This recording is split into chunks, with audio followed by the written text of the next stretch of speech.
Forest officer Manoj जंगल का निरीक्षण करते करते उस इलाके में पहुंच गए जहां पर जाने के लिए उन्हें गांव के सरपंच ने मना किया था और ड्यूटी ज्वाइन करने के पहले पुराने रिटायर्ड ऑफिसरों ने भी कहा था कि बेटे भूल कर भी कभी उस इलाके में मत जाना, दूर से ही निरीक्षण करना, क्योंकि वह बहुत ही भयानक डायन का इलाका है। वहाँ बहुत ही सुंदर डायन रहती हैं। वह जवान लड़कों का शिकार करती हैं। जो कोई भी उनके मुंह पास में बंध गया फिर कभी वह वापस नहीं आया। तो दोस्तों, क्या बात थी फॉरेस्ट ऑफिसर मनोज आखिर उस इलाके में क्यों चले गए जिसके लिए उन्हें मना किया गया था? कहानी में पढ़ने से पहले अगर आपने हॉरर ब्लैकआउट चैनल को लाइक, शेयर या सब्सक्राइब नहीं किया है तो कर ले। हम अंधविश्वास को बढ़ावा नहीं देते। इन कहानियों को सिर्फ मनोरंजन के तौर पर सुने, बच्चे इन कहानियों को ना सुने। तो आज की एक भयानक कहानी है। कहीं वह डायन तो नहीं? जी हाँ दोस्तों, भरतपुर के मनोज अपनी पढ़ाई पूरी करके सभी परीक्षाओं में नंबर 1 पर आए।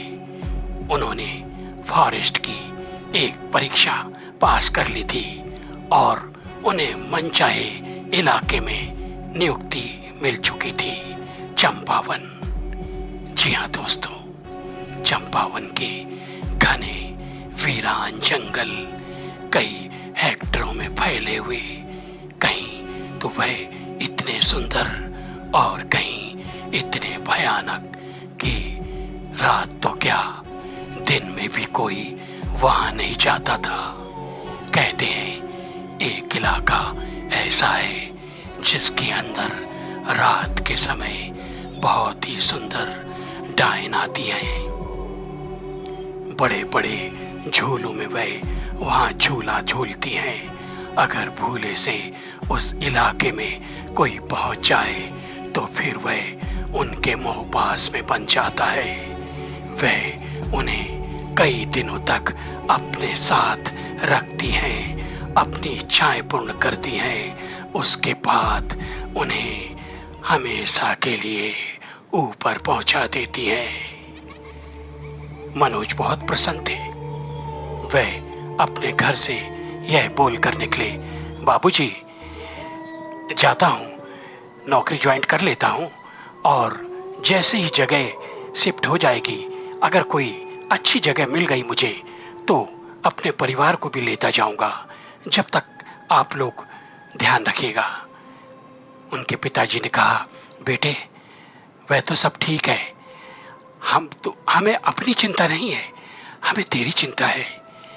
तू कहीं और ट्रांसफ़र क्यों नहीं करा लेता? बेटे तुझे नहीं मालूम, वह जो जंगल है चंपावन का, उसके लिए तरह तरह की बातें मशहूर हैं। पुराने लोग कहते हैं उस इलाके का एक ऐसा जंगल भी है जहाँ कोई नहीं जाता। काफ़ी भयानक गतिविधियाँ वहाँ के बारे में सुनी है। तू मुझे वचन दे बेटे कि अपनी ड्यूटी तो करेगा, लेकिन उस इलाके में नहीं जाएगा जहाँ जाने के लिए तुझे मनाही हो। मैंने तो ये तक सुना है कि सरकार ने उस इलाके में बाउंड्री भी गिरवा दी है। तब मनोज ने कहा, बाबूजी मैं इतना डरपोक नहीं हूँ, और अगर डरपोक होता तो फॉरेस्ट की नौकरी नहीं चुनता, कोई और नौकरी भी चुन लेता। कोई बात नहीं, आप जैसा कहते हैं मैं वैसा ही करूँगा। उस इलाके में दौरे पे नहीं जाऊँगा। और अपना सामान लेकर निकल पड़े। जब वह अपनी चौकी में पहुँचे तो वहाँ के ऑफिसरों ने उनका स्वागत किया और कहा, वेल डन मनोज, बहुत बहुत स्वागत है आपका। आज से आप ड्यूटी संभालिए और मैं मिस्टर कश्यप आपसे अलविदा लेता हूँ। हाँ मनोज, जाते जाते एक बात तुमसे कहना चाहता हूँ। जवान हो इसके लिए कह रहा हूँ। मैंने कुछ जीवन में ऐसा अनुभव किया है जिस जगह के लिए तुम्हें जाने के लिए कई लोगों ने मना किया होगा। मैं जानता हूँ, तुम्हारे घर वालों ने भी। मैं भी वही कहता हूँ। मैंने यहाँ 15 साल नौकरी की है। एक बार जब मैं जंगल के उस इलाके में दौरा करने लगा जहाँ के लिए मुझे मना किया गया था, मैं भी तुम्हारे जैसा जवान था और इन सब बातों को नहीं मानता था। मैंने देखा कि चांदनी रात थी, एक बहुत ही सुंदर लड़की झूला झूल रही थी और मैं एक झाड़ के पीछे से छुपकर उसे देखने लगा। मन ही मन कल्पना कर रहा था, कितनी खूबसूरत है। कहीं यह आसपास के गांव की तो नहीं? नहीं, यह गांव की नहीं, यह तो कोई परी या कोई राजकुमारी होगी। अगर इससे बात बन जाए तो शादी कर लूंगा। वैसे भी घर वाले मेरे लिए लड़की ढूंढ रहे हैं। और जैसे ही वह आगे बढ़ने लगे, ना जाने उनकी किस्मत ने उन्हें कैसे बचा लिया। झाड़ के ऊपर से एक भयानक बंदर ने उनके सर पर कुछ पटक दिया। वो घबरा गए और वहां से भाग खड़े हुए। तभी पीछे से उस लड़की की भयानक आवाजें आ रही थी, इधर आ जाओ, भागो मत, इधर आ जाओ। तब मैं समझ गया उस बंदर ने नहीं, मेरे पिताजी हनुमान जी की पूजा करते थे। शायद उनकी वजह से ही मेरी जान बच गई। कहीं मैं उस लड़की के पास पहुंच गया होता तो मेरा क्या हाल होता। तो मिस्टर मनोज, मेरी इन बातों को ध्यान रखना। आप सब जगह जाना, लेकिन पहाड़ी के ऊपर वह जो जंगल है ना, वहां बाउंड्री है, उधर मत जाना। मनोज हंस दिए। अच्छी कहानी सुना लेते हैं। वाह, मान गए, मेरे बाबूजी के जैसे। कोई बात नहीं, आपकी भी हिदायत याद रखूंगा। उन्होंने कहा, जैसी तुम्हारी इच्छा बेटे, गुड बाय। और वे चले गए। तब मनोज ने अपनी राइफल संभाली और जीप गाड़ी लेकर अकेले ही दौरे पर निकल पड़े। वे काफी दूर तक दौरा कर रहे थे। बहुत ही प्रसन्नता हो रही थी वहां की नदियां, तालाब और झरनों को देखकर। और वे कह रहे थे, आज मेरी इच्छा पूरी हो गई। बस यहाँ कोई रहने के लिए क्वार्टर मिल जाए तो अपनी बीवी को भी बुला लेता हूँ, तब तो बहुत ही अच्छा लगेगा। लोग यूं ही बदनाम करते हैं। लेकिन उन्हें क्या मालूम था, अभी वे दिन में दौरा कर रहे थे, रात होने वाली थी। धीरे धीरे जैसे ही वे अपनी चौकी की तरफ वापस आ रहे थे, अंधेरा गिरने लगा। जंगलों के वजह से रात काफी हो चुकी थी। ज्यादा समय नहीं हुआ था, 10 या 11 का समय था। मनोज अपनी राउंड से वापस आ रहे थे, तभी उन्हें कुछ हंसने की आवाजें आई, जैसे कोई लड़की हंस रही हो। ये लड़की की आवाज कहाँ से आ रही है? तभी वह रुककर सोचने लगे, देखना चाहिए कहीं कोई गांव वाले की लड़की भटक तो नहीं गई, या कुछ ऐसे टूरिस्ट जो कैंपिंग करने आए हों, उन्हें सचेत कर देना चाहिए कि यहाँ जंगली जानवरों का खतरा है। और यह सोचकर वह गाड़ी एक ओर लगाकर उस तरफ चल दिए। तभी वह एक बाउंड्री के पास पहुंच गए। अरे, यह तो वही बाउंड्री है जिस पर डेंजरस लिखा है, यहाँ जाने के लिए मनाही है।